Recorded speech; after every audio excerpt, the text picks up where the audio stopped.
Muy buenas, tengan toda nuestra teleaudiencia, todos nuestros seguidores en cada una de nuestras plataformas online. Hoy nos encontramos con Tete, nuestro querido Francisco Romero, que nos acompaña desde Argentina. ¿Cómo estás, Tete? Muy bien, Mónica, complacido de estar conversando con vos y que digamos que nos vociemos los dos, además, y que estemos conversando sobre literatura, ¿no? Sí, por supuesto, ya podemos entrar en confianza, en total confianza. Así que me vas a permitir que te tutee. Sí, por favor, adelante. Bueno, para quienes no conocen aún a Francisco Romero es, por supuesto, de nacionalidad argentina y en estos momentos se encuentra como director de estudios de la Fundación Mempo Giardinelli y además director del Centro de Investigación. Hoy estaremos hablando tiene una biografía mucho más amplia, pero creo que teniendo en cuenta la premura del tiempo que contamos de entrevista, que realmente no es muy largo, porque vamos a estar unos 30 minutos contigo, yo quisiera hablar muchísimo más porque la novela realmente a mí me dejó enganchada, como decimos en Cuba, me quedé enganchada. Pues estaremos hablando esta vez, Tete, de Oler la tempestad. Oler la tempestad, que viene cerrando una trilogía que viene entregándonos desde el año 2006, tengo entendido, ¿cierto? Con Así Eclipse de es. Mujer, de la primera publicación. La segunda fue en el año 2016, con La próxima luna, La próxima ¿cierto? lluvia, la Y próxima ya después, lluvia. La próxima lluvia, correcto, gracias. Y bueno, y luego viene Oler la tempestad, que es una novela que tengo entendido que la comienzas a escribir el año 2017, por allá por febrero, entre febrero y julio, la culmina en el 2019. Curiosamente, casuísticamente, comienzas hablando de una cuarentena obligatoria en Argentina, cuando todavía no se nos había anunciado el fenómeno pandemia, producto de COVID. Y lo interesante es cómo tú te adelantas a estos acontecimientos actuales. Entonces, claro, hoy, pleno año 2020, podemos leerte en esta distopía que haces, porque la novela Oler la tempestad está ambientada en la Argentina del año 2025, tengo entendido. Y lo interesante es que hablas de una peste, pero una peste que se manifiesta a través del lenguaje. Y eso me llama muchísimo la atención. Por favor, cuéntanos este episodio, porque parte de la novela, parte de una escena en un bar, ¿cierto? Donde además, luego, a partir de ahí, comienza a desarrollarse todos los acontecimientos y todos los sucesos. Entonces, teniendo en cuenta esta distopía del año 2025 en Argentina, que es donde está ambientada esta novela, y teniendo en cuenta la fatalidad que estamos viviendo hoy con el fenómeno pandemia, ¿cómo sientes tú que ha recibido el público esta novela pero tan casuística con la realidad que estamos viviendo ahora? Cuéntanos, porque esta novela ya la presentaste anteriormente en agosto en otra feria de libros, y me imagino que el público la habrá recibido como si hubiera sido tú un adivino, el Nostradamus. Gracias por la Entonces introducción, yo la verdad Mónica. que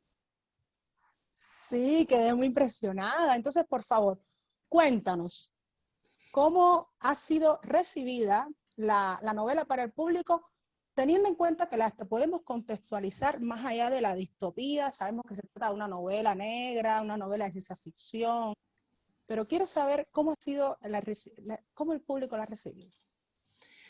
Hasta ahora estoy fascinado, muy contento. He tenido más de 10 presentaciones, sigo presentándola en distintos escenarios Zoom de nuestra vida cultural. Y a partir de distintos enganches, para usar un término tuyo, con distintas escenas o personajes. A mí me fascina la ciencia ficción y creo que este es un tiempo, así como en la década del 80 del siglo XX, el policial negro interpretaba la violencia que habíamos padecido en las distintas dictaduras. Hace un tiempo que ya sea a través de la literatura como de las series de Netflix o de otras plataformas, la distopía, la ciencia ficción, nos viene dando como una especie de grandes pantallazos del mundo que ya estamos viviendo, pero apenas entrevemos, como por ejemplo la serie Black Mirror. Yo imaginé en el año 2017, mientras escuchaba al Indio Solari con Perfume de la Tempestad, un suceso que está ambientado en septiembre del 2022, 3 años del presente de la narración, donde se produce un gran apagón en 10 ciudades de la Argentina. Pero cuando decimos apagón, se caen todos los sistemas. Por lo tanto, la larga noche del 16 de septiembre del 2022, cayeron los aviones, cayeron los sistemas, pero la cuestión es que además, ¿qué pasa cuando las personas estamos frente a la más absoluta oscuridad en grandes ciudades donde sabemos que no podemos ver al otro, pero sentimos su respiración, sentimos su jadeo y durante un cierto tiempo se nos ha inoculado el odio o la aversión al otro o a la otra? Hay episodios hasta de canibalismo y la pregunta es, ¿qué sucede al día siguiente? ¿Cómo tramita esa sociedad el trauma o los post-traumas? Y ahí aparecen guiños de la ciencia ficción. Una compañía aparece para ofrecer a la sociedad un modo de sosiego. Se generan, y acá está lo que vos decís, y el otro guiño a William Burroughs, el lenguaje como un virus, se generan como una suerte de recetas, 8 o 10 frases hechas o fórmulas para simplificar en un repertorio de 50 o 60 palabras todo lo que hay que decir para evitar entrar en la zona del desasosiego, que te active la memoria de qué hicimos o dejamos de hacer o permitimos que se hiciera en la larga noche del 16 de septiembre. Aparecen en una gran pantalla digital que tiene la compañía un mapa de la ciudad de Buenos Aires, donde hay puntos celeste flúor para las zonas de sosiego, determinados barrios donde en ese lugar la gente habla 8 o 10 fórmulas, pero en el sur, siempre pasa algo en el sur, aparecen puntos rojos. Allí hay zonas de desasosiego, donde lenguaje se ha ido de madre, se ha desmadúlico para escribir los tatuajes, ¿no? Esa es la situación inicial que da pie a una serie de personajes que intentan contar, porque esta es la otra cosa, Mónica, no contar una historia a través de un personaje, sino de varios personajes. Ninguno tiene que saber toda la verdad y sobre todo narrada elípticamente. Ese podría ser el disparador. Qué maravilla, qué historia me has contado. Ahora me complementa todo lo que he leído hasta ahora, fíjate. Sin embargo, hay una anécdota que a mí me encantaría que nos contaras y tiene que ver con una perrita llamada Pepa, que creo que de alguna manera fue como el resorte de todo lo que se te vino después como la idea de este futuro distópico. O sea, ¿cómo fue que a ti te inspiró ver la actitud en un animal que estaba, como supuesto, sabemos que los animales presienten los cambios climáticos primero que los seres humanos? ¿Cómo fue? ¿En qué momento, cuando tú comienzas a observar el comportamiento de este pequeñito animal, que tú te motivas y te inspiras para escribir esta novela? Cuéntanos, por favor, esa anécdota. Perfecto. Creo que fue, no me voy a equivocar en la fecha, 17 de febrero, la noche del 17 de febrero, que para mí era una noche calurosa, muy calurosa, cerca de 40 grados en Resistencia, donde estaba con una serie de amigos celebrando un cumpleaños. Y aparece una perra muy chiquitita, cachorra, con un collar rosado, muerta de miedo, temblando, en estado de pánico. Pensé que la habían golpeado, no estaba golpeada, y se quedó a vivir y hasta ahora vive conmigo, con mi familia. Esa noche no pasó nada, pero al mediodía siguiente estalló una tormenta de proporciones tropicales que, desatada a través de un viento inaugural, generó, bueno, voladura de techos, distintos acontecimientos muy fuertes. De modo que la capacidad de los animales para otear en el horizonte a través del olfato, aquello que ni vos ni yo podemos presentir, para mí fue el indicador de que estaba complementando lo que estaba escuchando. Yo estaba escuchando Perfume de la Tempestad, un temazo, además, con una letra del Indio Solari, el memorable de Los Redonditos de Ricota, y al mismo tiempo, Mónica, estaba leyendo lo que había dicho el presidente del Foro de Davos, de los países más ricos, en el 2016, que decía: ya no se trata de cambiar lo que hacemos, sino de cambiar lo que somos, vía unión de la inteligencia humana con la inteligencia artificial. Así que podría decirte que la aparición de la perrita Pepa, que a partir de ese momento se llamó Pepa, de escucharlo al Indio Solari, sobre todo porque puedes tener una historia, pero me faltaba el tono de alguien que narraba en el futuro que ya había venido. El Indio Solari dice: el futuro ya llegó y no me gusta. Y además esto de reunidos los países más ricos diciendo: ya no se trata de cambiar lo que hacemos, sino lo que somos. Se hablaba de la mutación antropológica. Esa mezcla, esa ensalada generó el comienzo de la escritura de la novela en un bar, como bien dices, pero sin la aparición de ese animal, de esa presencia humana, acechada por lo que todavía no había estallado, pero ya teniendo en su cuerpo la inminencia de la tempestad, me dio forma. Inclusive el nombre era así: Oler la Tempestad, de entrada. Pepa me dio el nombre de la novela. Claro, la actitud canina siempre tan olfativa te dio esa inspiración. Correcto. Qué maravilla.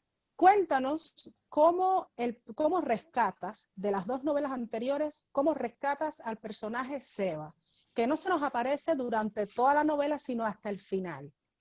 ¿Cómo es que tú rescatas a este personaje, o es que en algún momento habías renunciado a retomarlo, o ya no te acordabas de él, o lo quisiste rescatar?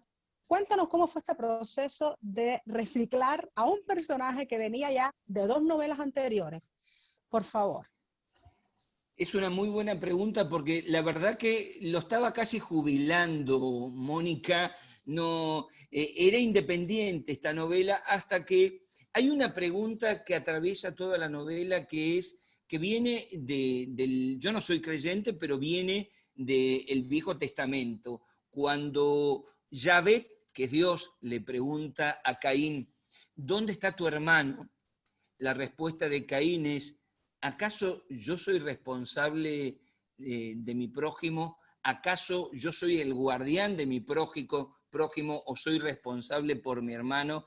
Esa es una pregunta crucial, porque uno de los personajes centrales de la novela Oler la Tempestad, que de niño fue víctima de la trata de personas en la triple frontera de Ciudad del Este, que es un hacker paraguayo que renunció a su identidad, tiene un pasaporte argentino. Ese personaje, para poder sobrevivir, trabaja de alguna manera para la compañía, tiene que traicionar a la Ronca, que es un personaje que es el que me puede a mí, es una mujer de 20 años, que es la verdadera heroína de la novela, pero no lo puede hacer por sí mismo. Él se sabe cobarde, él se sabe que no puede traicionar, y hace un pacto secreto con un personaje que ahí dije: tiene que ser Seba.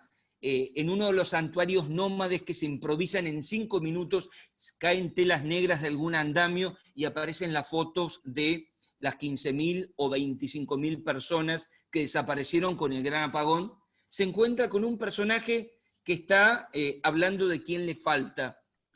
Se quedan charlando, van a un bar, y durante 4 horas conversa con ese personaje como jamás conversaba con nadie.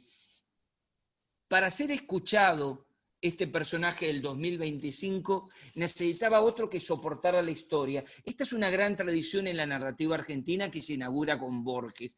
Te podría decir con El hombre de la esquina rosada. Alguien está contando una historia, está en sombra quien está escuchando y al final aparece en el mostrador del bar, del ramo generales, alguien que está escuchando que es el mismo Borges.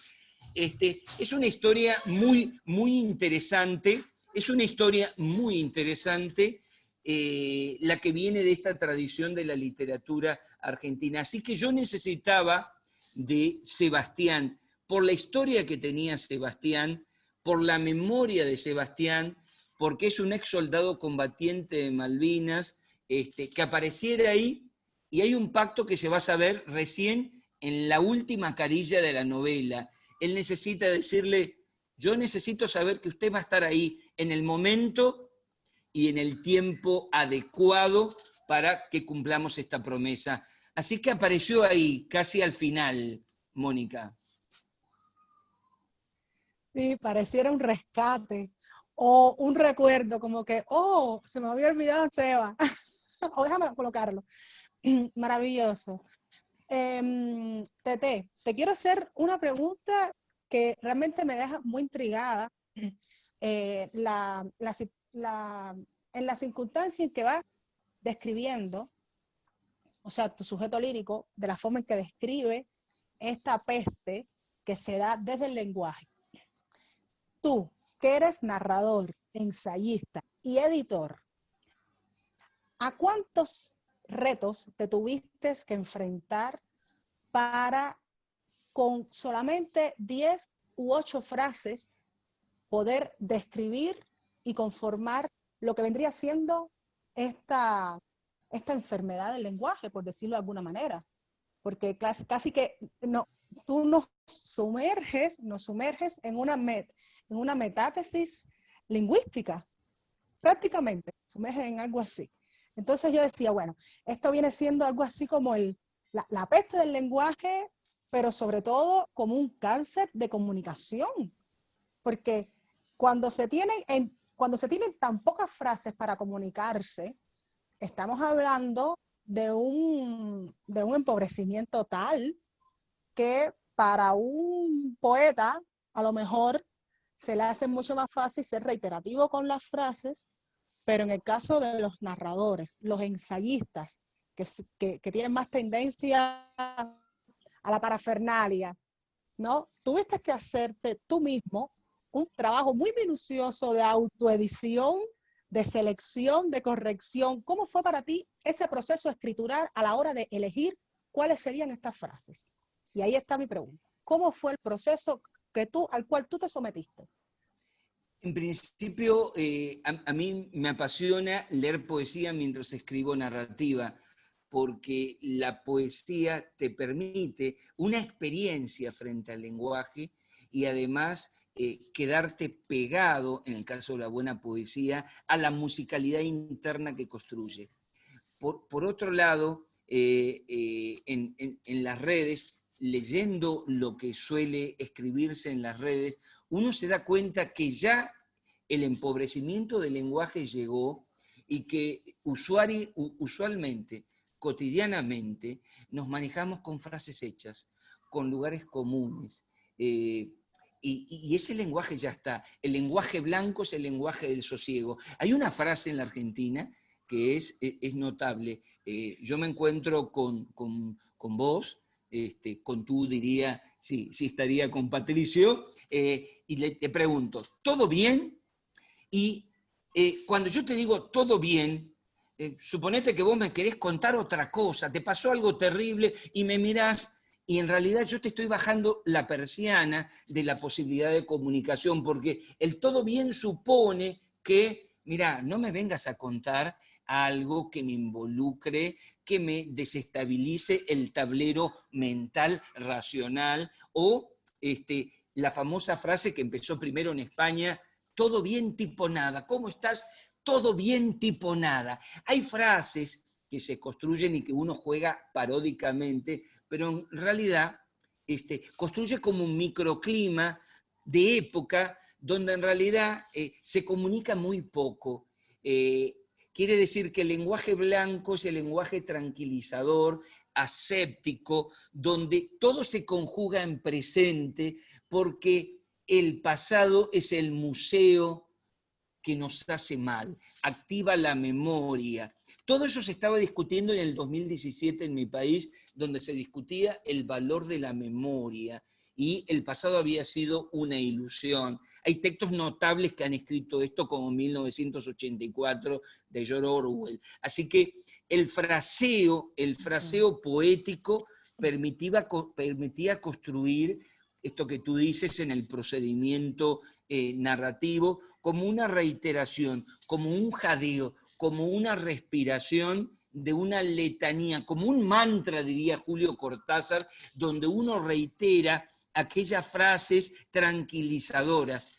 Cuando aparecen otras palabras, en realidad, fíjate lo que dice Gastón Bachelard de la poesía pone en estado de emergencia al lenguaje. La poesía pone en estado de emergencia al lenguaje. Le arranca metáforas que te hacen pensar, te abren la cabeza. Bueno, me parece que la poesía por ese lado te muestra el lenguaje como letanía y el lenguaje como desestabilización. Fue un ejercicio de 7 escrituras, reescrituras, por eso terminé en el 2017, pero en realidad después, no es que la dejé descansar, sí, un mes ponele, pero estuve trabajando para que quede despojada, que quede la sensación de estar dentro de un clima que se podía respirar. Al menos eso intenté, Mónica. Sí, porque la verdad que a mí me parecía más que todo como un gran ejercicio poético. La selección, sobre todo. Maravilloso. Cuéntanos, por favor, Tete, cuando a tu novela se le califica como un experimento psicopolítico, ¿cómo te sientes ante ese tipo de calificación? Porque al menos yo, más que una novela negra, más que una novela de ciencia ficción, yo siento que es un experimento psicopolítico que haces mirando a una época, a una fecha que aún no hemos llegado, año 2025, pero que desde ahora tú estás vaticinando ese futuro distópico y que más que todo lo que estás haciendo es como un análisis de la conducta social ante el fenómeno que sea, en este caso la peste, como describes en tu novela. Entonces, ¿cómo te sientes cuando se califica tu novela, Oler la tempestad, como un experimento psicopolítico? ¿Era ese tu Sí, sí. propósito? ¿Hiciste un análisis para ello? Cuéntanos, por favor. Hay una línea de psicoanálisis en la Argentina claramente marcada por un gran intelectual, Jorge Alemán.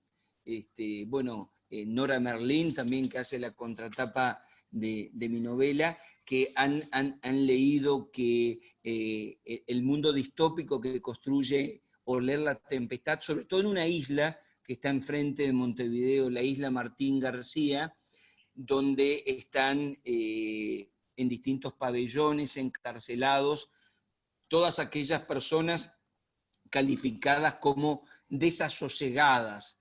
Y hay un pabellón de producción de la subjetividad y de producción de relatos de los arrepentidos. Puedes reinsertarte en la sociedad del sosiego siempre y cuando te arrepientas de todo aquello que has hecho para desasosegarla. Y en esa producción de la subjetividad se trabaja sobre los recuerdos, se trabaja inclusive sobre cómo tramitar el trauma de esa sociedad que para salvarse o sanarse tiene que admitir que debe olvidar, ¿no? En ese sentido, la ciencia ficción que a mí me gusta para hablar del experimento psicopolítico es no la que se aleja 50 años de tu tiempo, sino la que puede ver de acá a 7 u 8 o 10 años las líneas que hoy ya están presentes, pero todavía no terminan de emerger.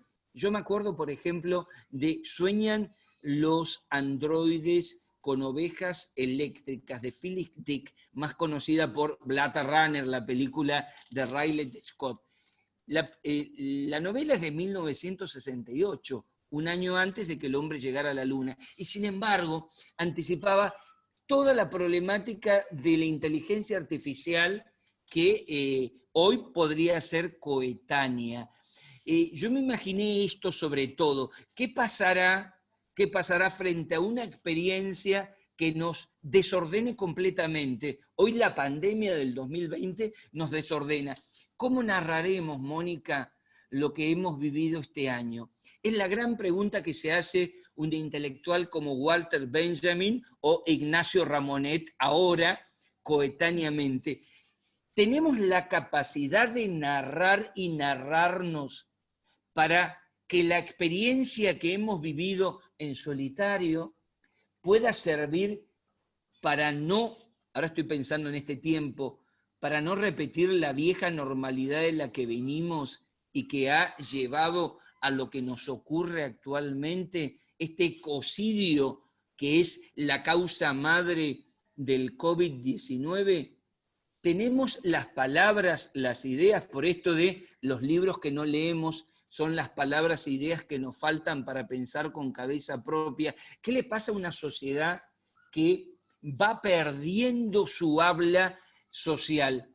En el latín hay una palabra clave, adictus del latín, a falta, dictum, lenguaje. No es el mudo, pero es aquella o aquel que por carecer de cantidad o calidad de palabras no puede pensar por su propia cuenta. Es rehén entonces de los discursos o relatos ajenos que le construyen una subjetividad. En el fondo, si me apurás, esto está en ese experimento psicopolítico que en un futuro no tan lejano las mejores ciencias ficciones han planteado. Bueno, yo creo que a tu lector no le va a quedar más remedio que seguir leyéndote o esperar a que vuelvas a publicar, a que vuelvas a escribir algo más, porque la verdad es que Oler la Tempestad viene a ser como, no sé, yo siento que es como que cerró con broche de oro esta trilogía. Bueno, eres ensayista y lo sabemos, eres narrador.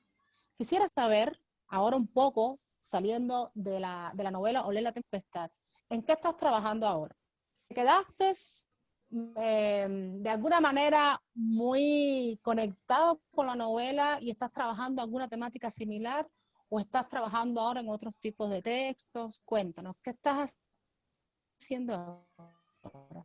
Estoy escribiendo el capítulo número 12 de Fantasmas del Paraná, que me quedé enganchado en realidad en el año 2025, Mónica, porque aprovechando que hoy el Paraná está, el río Paraná, que es el sexto río más grande del mundo, arranca en Brasil y termina en la Argentina, en uno de sus niveles más bajos, yo imaginé en un determinado momento que el río está tan bajo que de golpe muchas mujeres se largaron a caminar a pie o a caballo, a atravesar el río Paraná para buscar lo que el río en algún momento les robó alguna persona o algún sentimiento. Entonces arranca con esa imagen desmesurada de un río poblado tanto a caballo o a pie de mujeres que salen a buscar a quien le falta. Y en otra isla, que es una isla que se llama Santa Rosa, hay un personaje que enjaula a 3 caminantes del Paraná.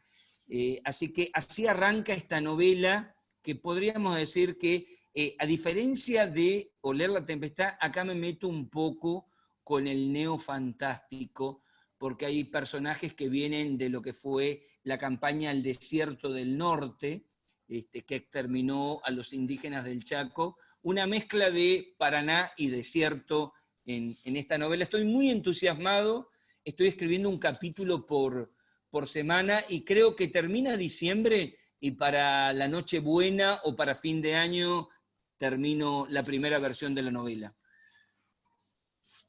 Bueno, a ti te tomó, Olé la Tempestad, te tomó escribirla de febrero a julio, tengo entendido, ¿no?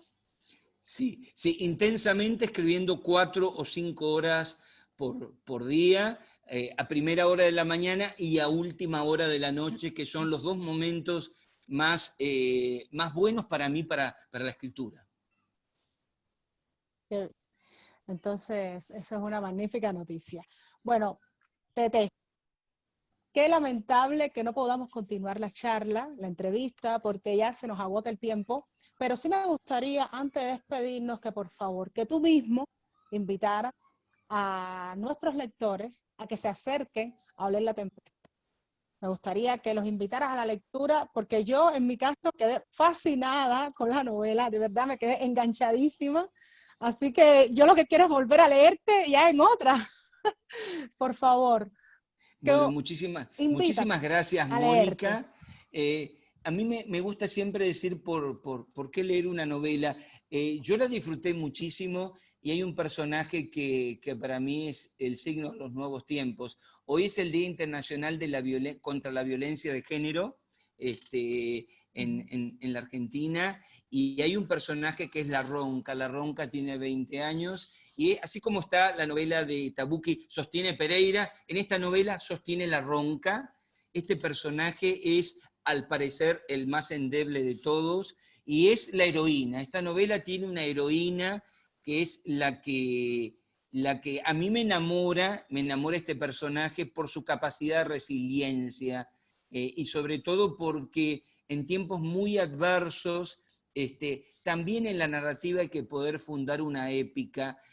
Hay narraciones que yo no las quiero leer, donde parece que no pasa nada. Hay que recuperar para mí la aventura de los textos que nos enamoraron, que nos conmovieron.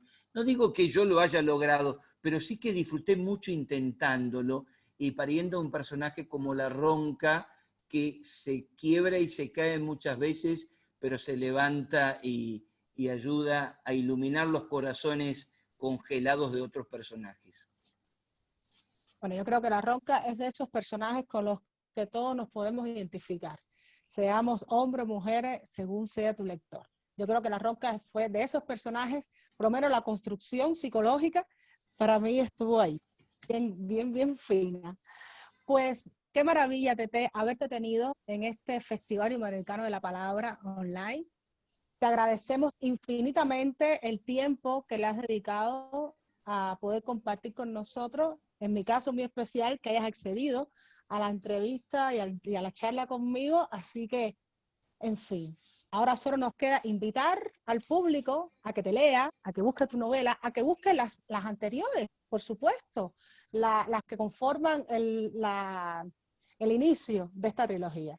Así que muchísimas gracias, Tete, una vez más.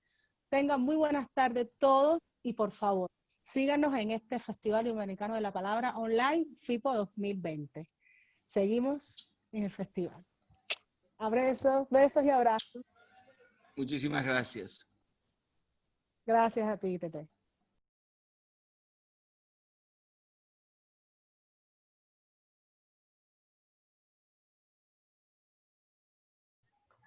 Bienvenidos a la presentación de autores de Editorial Piélago en el marco del primer Festival Iberoamericano de la Palabra Online. Hoy nos encontramos con los autores del libro El Pincoya en Taltal Eterno, Daniel Alcaíno en el texto, Javier Araya en la ilustración. Bienvenidos, ¿cómo están? Muy bien. Muy bien. Hola, ¿qué tal? ¿Cómo están, Nevenka? Cariño a toda la gente que está mirando también del festival. Hola a todo el mundo. Vamos a presentar El Pincoya en Taltal Eterno. ¿Qué les parece si hablamos justamente? Comencemos, Daniel, hablando del Pincoya en Taltal Eterno. Bueno, el nombre Pincoya era el sobrenombre que yo tenía en Taltal cuando iba desde niño, desde que tenía meses de edad, porque mi madrina, hermana de mi madre, la señora Ana, vivía en Taltal desde muy pequeña, ya de los 20 años vivió en Taltal, apenas se fue de la casa y creció, ya llegó a Taltal y ese lo hizo su pueblo, su ciudad, y nosotros también adoptamos ese pueblo, esa ciudad como nuestra, con todos sus personajes, era un pueblo muy pequeñito, 10 calles para arriba, 10 calles para el lado, no más que eso, y una ciudad de mineros, de pescadores, y de gente muy amorosa, con muchos cuentos, pueblo chico, infierno grande, pero también donde me enamoré por primera vez, donde todo fue por primera vez en Taltal. Así es que esa maravilla y esa luz de su personaje quedó muy grabada en mí, y a mí me decían el Pincoya, porque en ese entonces, en Santiago, una de las poblaciones más populares y que aparecían siempre en las noticias o en los diarios, generalmente por la prensa roja, la prensa amarilla, era la Pincoya, la población La Pincoya. Y yo, como llegaba siempre con mis cuentos de Santiago, me dijeron, este es cuentero de La Pincoya, y me pusieron el Pincoya. Entonces yo de niño, desde los 5 años, ya tenía ese mote, ese sobrenombre, el Pincoya. Y bueno, esos recuerdos de Taltal quedaron tan arraigados en mí que nunca lo he podido purgar, salir por ninguna parte, y siempre que vivo en un constante recordar de esos personajes, a esos amigos, que son siempre mis amigos, y cada vez que voy a Taltal por alguna razón u otra, nos reunimos, estamos, ya sea en Antofagasta, a veces en Santiago, y esos amigos siempre quedan en el alma. Y bueno, ocurrió que para un aniversario de Taltal me puse a escribir en Facebook un recuerdo, y como salí de la casa de mi tía, voy camino por Torreblanca, voy a la heladería Capri, atravieso por su iglesia, bajo hacia el mar, me sumerjo en el mar, voy a su alza, me tiro piqueros desde el... recordando lo que hacía como un niño que llegaba de Santiago a sacudirse eso, a sacarse el Santiago, la capital, y poder estar por fin en este lugar eterno, maravilloso, donde el tiempo parece que se detuvo. Taltal también tenía la particularidad por esas épocas, yo era muy chico, estamos hablando de los años 70, y antes incluso. Bueno, en 1800 fue un puerto muy popular, muy concurrido por la exportación del salitre, pero después que Chile dejó de exportar salitre, Taltal fue pasando como al olvido durante muchos años. Tal es así digo, que la carretera panamericana como que pasaba de Chañaral hacia Antofagasta, y había un desvío como de 30 kilómetros para entrar a Taltal, que entraba solamente la gente que vivía ahí. Cosa que a mí me gustaba mucho cuando niño y cuando joven, porque yo tenía acceso como un investigador a la gente pura de Taltal. No había turista en Taltal. Yo solo conocía a taltalino y me tenía que adaptar a su habla, a su manera de decir, ya dejar de decir la calle, decir la huella, ya dejar de decir toca aquí, topeta aquí, como decían los pescadores, pegarte un quiña, andar calato, todas esas palabras que yo me tenía que ir acostumbrando y sacándome el Santiago para vestirme de un nuevo lenguaje, de una nueva forma de ser, de comunicarse. Y yo diría que fue como el lugar, para mí, el lugar de mi alma, donde habita mi alma siempre, Taltal. Y en ese recuerdo que plasmé en Facebook y que tuvo muy buena llegada con la gente de Taltal, con mis amigos de allá, mágicamente aparece este amigo de la escuela de teatro que nos conocimos, que es Javier Araya, el ilustrador de este libro, y me dice, Chatito, me dice, como dice la gente del norte, Chatito, me dijo, yo estoy haciendo dibujo ahora, aprendí a hacer dibujo en el computador y todo, porque él tiene esa facilidad de hacer dibujos, caricaturas, que siempre tuvo, entre otras cualidades, y me dijo, te voy a mandar los bocetos, a ver qué te parecen. Y fue como si lo hubiese dibujado yo, como si lo hubiese imaginado yo, quizás porque él también es nortino, es chango, como decimos nosotros, es antofagastino, conoce Taltal, y las casas son las mismas, pues entonces la idiosincrasia es la misma, y él logró plasmar a través del dibujo esta historia de Taltal, del Pincoya, deambulando por este Taltal eterno, donde las historias se mantienen como en un macondo sin fin, y yo creo que eso fue maravilloso. Y después lo que le dio el toque de luz final a esto fue la aparición tuya, Nevenke, y de Editorial Piélago, que nos ofrece plasmar esto en un libro. Y para mí, al menos, yo creo que también para Javier, fue como ¡wow! ¡Qué loco esta conexión mágica! Sin duda. Entre puros changos, taltalinos, y de decir, esto se va a convertir en un libro. Para mí es mi primera vez que alguien me ofrece imprimir algo que yo escribí. Estoy súper orgulloso de eso, muy contento, muy ansioso de tener el libro en mis manos, de que la gente pueda acceder a esta historia, que es súper simple, pero tiene la profundidad de un recuerdo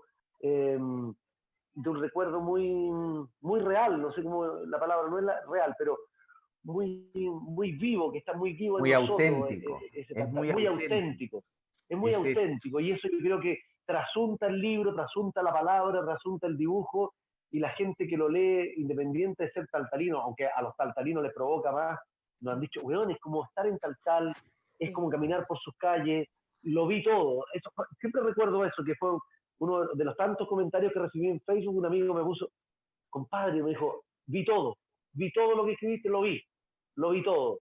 Yo dije, ya, esto está pasando algo con esto. Así es que maravilloso, agradecer a Editorial Piélago, a todo lo mágico que se fue dando, a sí. Javier, a Nevenka, y bueno, que estemos en esta instancia del Festival Iberoamericano de la Palabra, un gran orgullo. Eso, por mi Yo te parte. digo, para mí dibujarlo fue como tu amigo, la misma impresión, lo vi todo, entonces plasmarlo en un Claro. dibujo fue bastante sencillo, sabiendo además, teniendo esta conexión que tenemos el Dani y yo de conocernos pelando el ajo jovencitos juntos, te marca, te marca conocer y saber de dónde viene la persona y por qué tal, y esas vacaciones es como un nacimiento, un florecer para ese niño, por sacudirse Santiago de encima. También yo como nortino de Antofagasta, haber vivido 5 años en Santiago y no ver el horizonte, no ver el sol, perderse en el mar, fue un esfuerzo para mí, no fue fácil. Acá en Buenos Aires tengo el río de última, que es tan ancho que parece mar. Entonces hay un borde costero, no deja de ser un puerto esta ciudad. Hay viento de puerto. En Santiago no. Y entonces conociendo esas diferencias, plasmar esa alegría que te generaba el llegar a ese lugar es como muy sencillo para mí. Para mí era con el verde, por ejemplo, me pasaba lo mismo de niño. Con Pica, un oasis, con mariposas así de grandes, con colibríes, con lagartijas de 3 colores así de grandes. Eso en Antofagasta no hay, las hormigas, las lagartijas, todo chiquitito, porque hay mucho sol y casi nada de agua. Entonces, esa sensación de libertad, es decir, estoy en un vergel, ¿viste? Me sentía Tarzán en Pica. Y ese cambio de ambiente, me parece que yo lo interpreto claramente al leerlo. El sentido está en la escritura. Yo lo que hice fue acompañar. Y nada, y el mejor acompañamiento en todo esto es la oportunidad que nos dio Piélago, que para nosotros era inesperada. Era un ejercicio de cariño en medio de la cuarentena. Porque así como el Dani estaba plasmando en la escritura recuerdos lindos de infancia, yo ya venía dibujando cosas mías también para sentirme de vuelta en ese lugar seguro y lindo que es la niñez. En una situación, marzo, cuarentena, si se me acaba el arroz, ¿qué hago? ¿Tengo que ir a hacer fila o pelearme con alguien para conseguir más? Porque era la realidad, no sabíamos en marzo cómo era cuarentenarse. Y en esa realidad de escribir, dibujar y de estar conectado con esa autenticidad que hizo que esto fluyera y fuera mágico, porque la conexión que pudimos conseguir entre todos nosotros, para mí son esas cosas de que no lo llamaría magia, porque no es magia, es el resultado de buscar azarosamente hasta salir de la botella. Viste que está el mito, la demostración científica. Una abeja y una mosca dentro de una botella. Bueno, la abeja no sale nunca, aunque haga miel, construya panales, todo, porque está programada para hacer una sola cosa. La mosca le da cabezazo al vidrio, le da y encuentra la salida. Creo que nosotros desde el afecto y desde el arte uno insiste hasta que encuentra la salida de esa botella. Sí.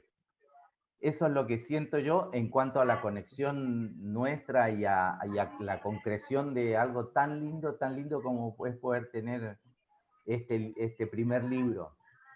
Eso. Bueno, nada, que me fascina a mí. A mí me gustaría, a propósito, me quedo con la última frase de Javier. Dice, de este primer libro, ¿qué se viene? Porque se llama El Pincoya en Taltal Eterno. Sí, mira, Javier supo plasmar muy bien no solo las casas, no solo las calles, no solo esa sensación, los colores, la bahía, la mirada, porque todo esto es a través de la mirada de un niño que tiene en ese momento 5 años. Entonces Claro. es una mirada prístina, donde la capacidad de asombro está al 100% y donde tal significó para este niño, este personaje, el Pincoya, que a mí me gusta incluso eso porque yo dejo de ser Daniel, paso a ser otro. Es como sacarse la ropa, desnudarse, zambullirse en su mar, revolcarse en su arena, conocer a las chiquillas, conocer, jugar a la pelota con los amigos, hablar de forma diferente. No, yo no insistía, por ejemplo, algunos primos míos insistían con su lenguaje y decían iban a comprar pan y decían, quiero marraqueta. Y yo decía, no digáis marraqueta, si aquí dicen pan batido, adáptate, dame pan batido. Y yo me adaptaba fácil porque, no que, como decía antes, yo no quería ser un extraño dentro de este pueblo donde solo habían taltalinos, no habían turistas. No es un pueblo, al menos en los años 70, 80, para turistas. Yo llegaba como de intruso a este pueblo y quería pasar lo más piola posible y me adaptaba.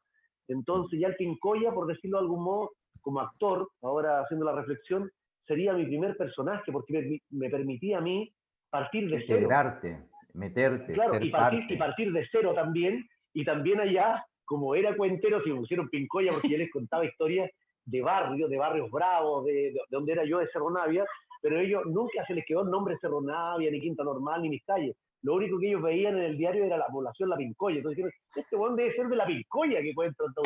Y a mí me gustó que me sintieran de La Pincoya porque me sentían como un ser popular también de Santiago, que les contaba mis historias allá, y ahora yo a los santiaguinos y al mundo le voy a contar la historia de Taltal.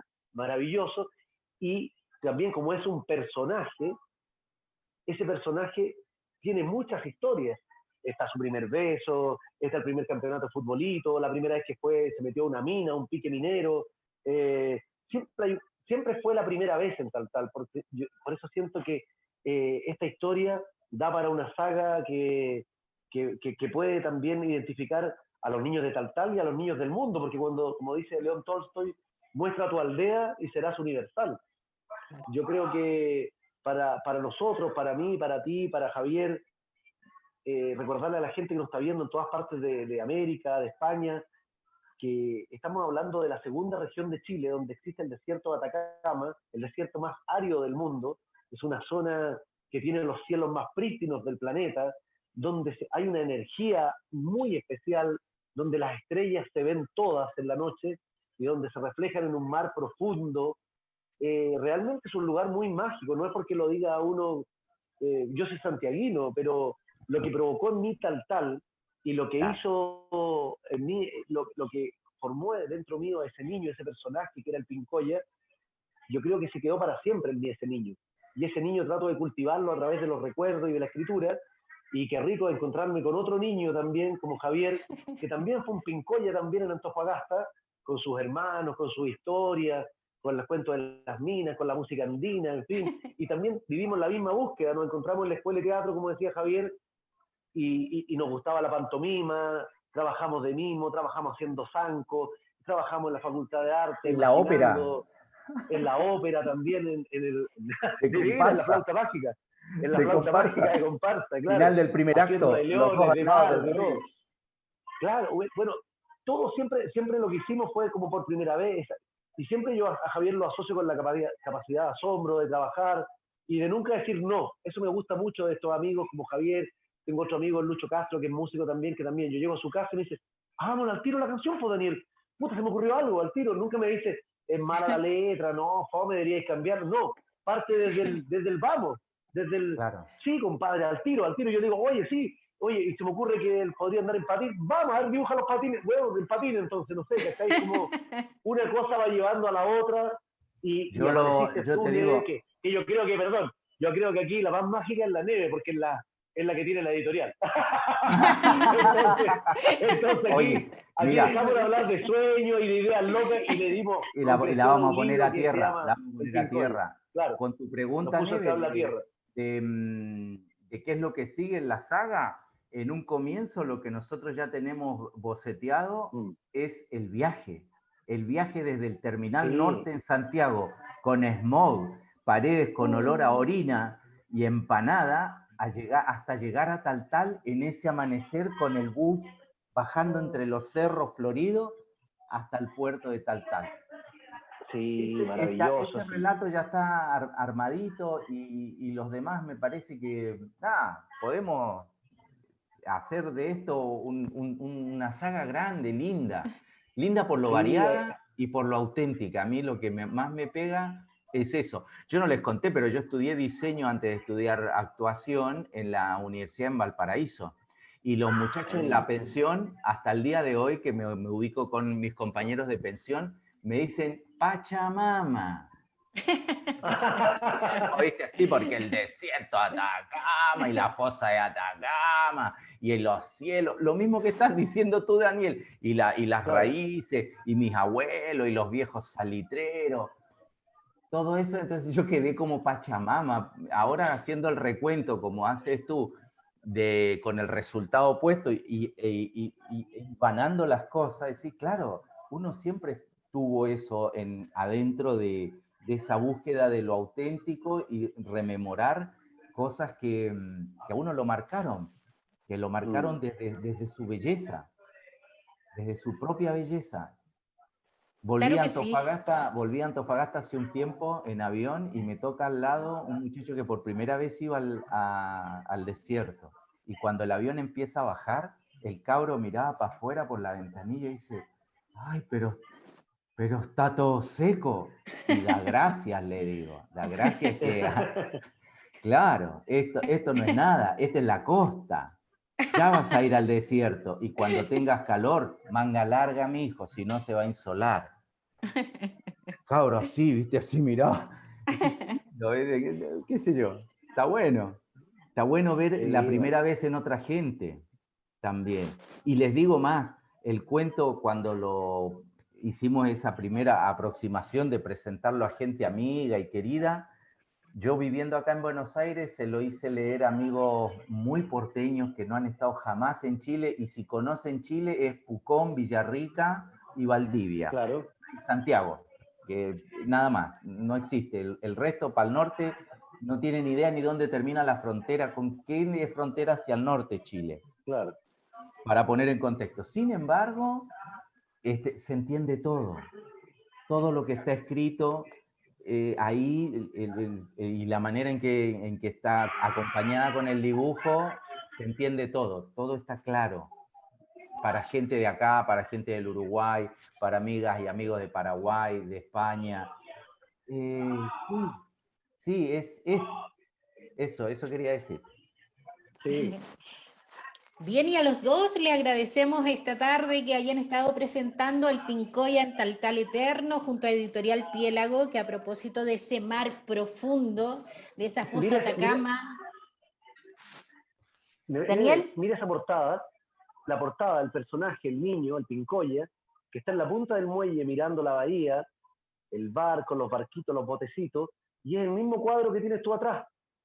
El mismo Claro cuadro que que sí. tienes tú atrás, donde está la bahía de Taltal, en un tiempo X del futuro, pero donde aún se mantienen recuerdos, vestigios de que ahí hubo una vida, de que ahí hubo gente de esfuerzo, de que ahí hubo miles de historias. Yo creo que lo que emana de ahí, de ese lugar de Taltal, es un lugar mágico. Yo creo que es nuestro Macondo, lo atesoramos como tal. Muy bien, claro que sí, es esa belleza, esa originalidad que ustedes han captado, tú, Daniel, en el texto, Javier en la ilustración. Y bueno, Editorial Piélago, Piélago significa mar profundo. Así es que creo que hace el trío perfecto porque hace alusión Piélago justamente a esa fosa Atacama, a esa profundidad de mar que nos caracteriza en Taltal. Taltal es la segunda bahía más honda del mundo, después de la de Japón. Así es. O sea, hay una energía ahí, profunda. Claro que sí, porque justamente Editorial Piélago que presenta a estos tremendos autores, ¿verdad? Y además actores ambos talentosísimos. Tuve el agrado hoy día de presentar el Pincoya en Taltal Eterno para ustedes, para el Festival Iberoamericano de la Palabra, el primer Festival Iberoamericano de la Palabra online. Gracias Daniel Alcaíno por este contacto para el festival. Gracias Javier. Ay, de qué, Nevenka, te debemos todo a ti y a la confianza que nos han brindado y entendernos tan bien con la editorial. Eso quería decir.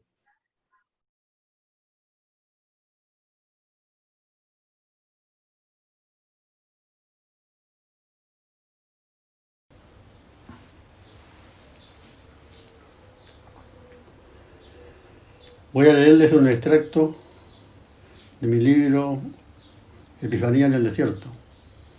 Es una crónica donde se cuenta cómo se escribió la reina Isabel cantaba ranchera, los avatares que viví para encontrar la forma, para encontrar el estilo.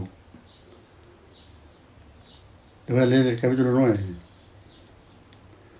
Lo que yo quería para escribir una novela que, además del valor testimonial que tuviera para los pampinos, se parara sola como obra literaria, que al tomarla un lector en Japón, en Francia, en Rusia, sin tener la más mínima noción de lo que era la pampa, se sintiera igualmente atrapado por la lectura. Pero más que por el mundo insólito y desconocido que acaso fuera descubriendo en sus páginas, quería que se sintiera atrapado por la forma en que se le narraba ese mundo. Yo intuía que en la forma estaba el arte, y en eso me demoré los 4 años que tardé en terminarla, buscando una forma nueva de narrar lo que se venía narrando desde el principio del siglo. Una forma que complaciera tanto a mis amigos como a los contemporáneos de Cuadrilla, incluyendo a esos júteres de la universidad, como decía el Guaso, refiriéndose a los ingenieros jefes. A esos júteres, decía el Guaso Quiñones, el cargador de tiro más corpulento de la mina, lo único que le hizo a la universidad fue echarle a perder la letra. Yo intuí entonces que ese prodigio solo se lograba con algo que Mario Vargas Llosa en sus ensayos llama el elemento añadido, que otros nombran como el viento de la locura, y que yo, influido por mis tempranas lecturas de la Biblia, comencé a llamar el soplo de la vida. Y ese elemento añadido, o viento de la locura, o soplo de vida, que nos hace releer 1, 2, 3, 4 veces una novela, por el puro placer estético que nos brinda su lectura, no es otra cosa que la poesía. La poesía es el soplo de vida del arte, de todas las artes. Lo que se debía hacer entonces era asignar la prosa con el óleo de la poesía, traspasarle su espíritu, estarcirla con su marca de fuego. Nada más y nada menos.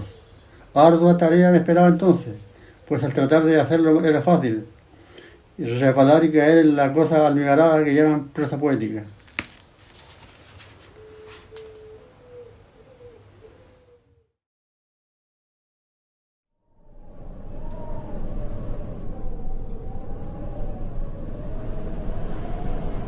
Yo no hablo del norte, dibujado los mapas, coloreado en café y surcado de rayas, el que el dedo recorre sin bajar sus quebradas, sin oír sus silencios, sin notear sus distancias. Yo no hablo del norte, dibujado los mapas.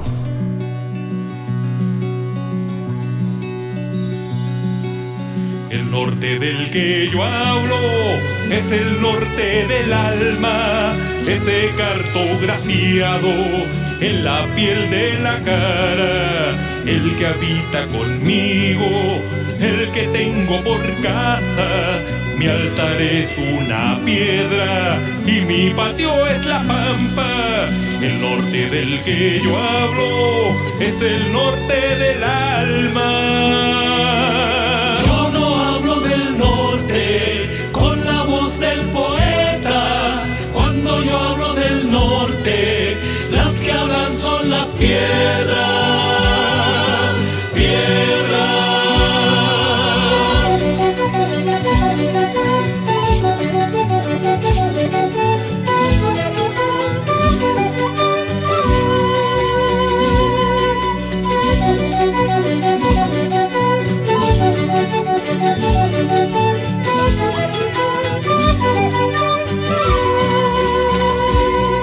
El norte del que yo hablo es de los que se quedan y si un día se van, su recuerdo es estrella, porque al volver la vista, su alma aquí se queda como un cráneo de vaca decorando la arena.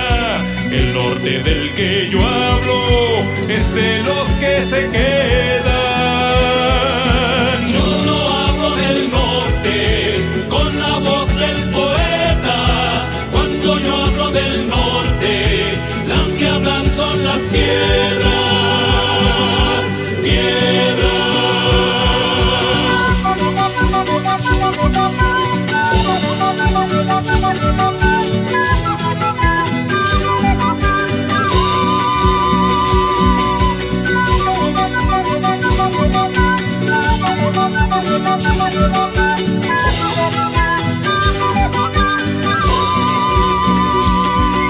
El norte del que yo hablo es de toda una vida en busca de la beta o la huella perdida.